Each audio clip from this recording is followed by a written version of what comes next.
Good evening, ladies and gentlemen, and welcome to Milton Keynes Theatre, the region's favourite place of entertainment. It's so good to see all of you here this evening. Thanks for coming. We've got a wonderful show ahead. Let's hear it for Peter Daly and the band, ladies and gentlemen.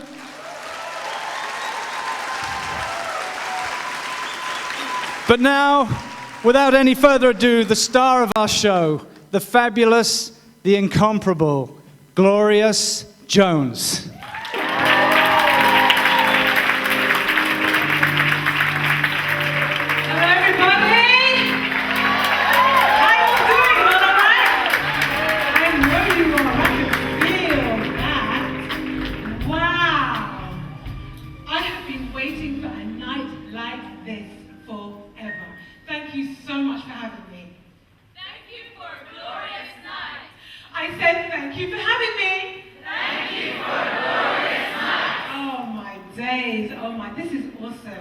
Do you know something? I always knew that I would come back here to Milton Keynes. I just knew.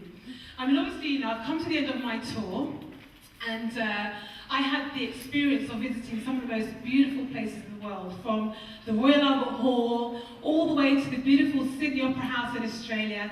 But to be honest with you, none of those places really compare to being back on my own home turf here in Milton Keynes. It's so true. It's just wonderful.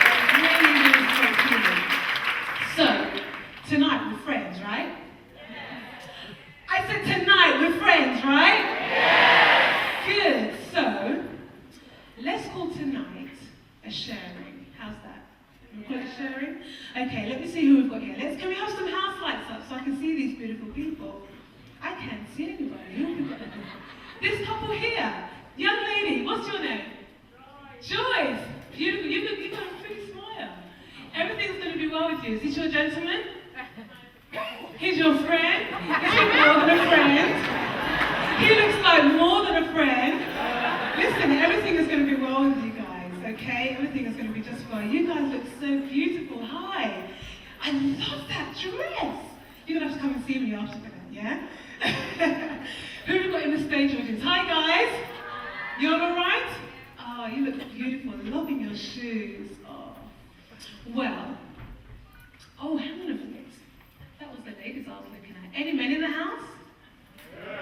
Oh, there are a few men. I'll make sure there are men in the house. That's it. Well, let me tell you something about myself. Something you didn't read in that Goodbye magazine.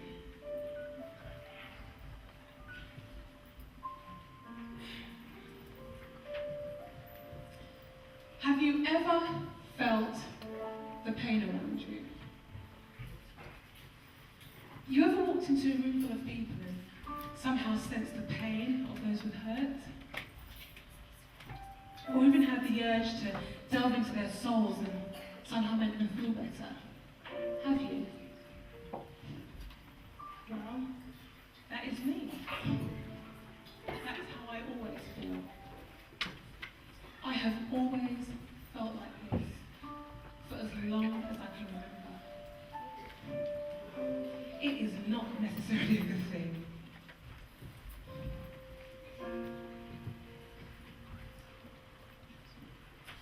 I have sat by total strangers on a crowded train. I felt the urge to cry. I felt pain for wrongs that I just cannot describe. And as I grew older, I became more and more surprised at people's abilities to disguise such hurts. I used to feel intensely inadequate as I lived their sorrows without their knowledge. Then I left the school. No one taught me how. Although, I probably got it from my grandma. I never once tried to copy her. I would just sit cross-legged in front of her as she rocked gently in her rocking chair, and I'd ask her over and over again to sing my favourite songs. She would just smile and oblige me. She used to sing songs to me like, he's got the whole world in his hands, he's got the whole world. Do you remember that one? In his, yeah? What's the other one she used to sing to me? Wide, wide is the ocean, high as the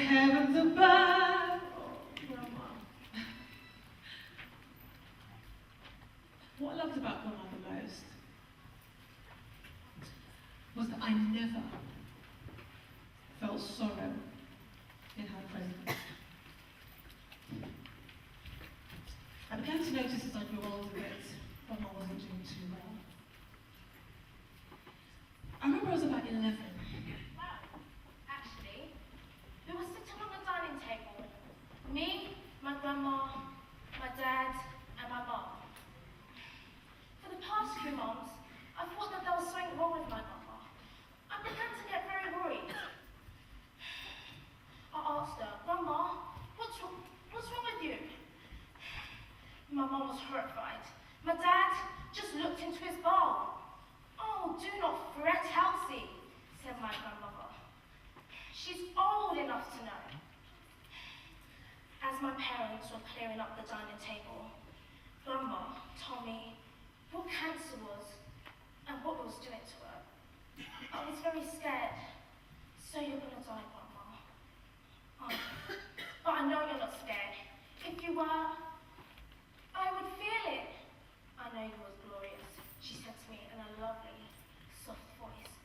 As she took me up to bed, she asked me if there was anything, just anything I would love for her to give to me before she dies and rises up to heaven. Just your voice, your beautiful voice. I said, oh, and when you get to heaven, can you ask God for me to have a little brother and sister? Oh, you laugh at that. No, actually, just a little brother. I would just have a little brother, yeah, definitely. I soon drifted off to sleep, thinking about the rest of the time Grandma wasn't left with us. We played hard. About a year and a bit later, Grandma died.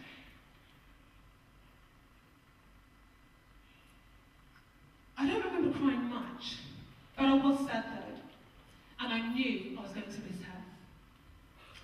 I sat through the funeral in a red dress that Grandma made for me, because she had specifically asked me to look good at her service, so I made a point to look my best. I sat between Mum and Dad, holding their hands and telling them that Grandma was okay. But I feel a lot of pain in this packed church.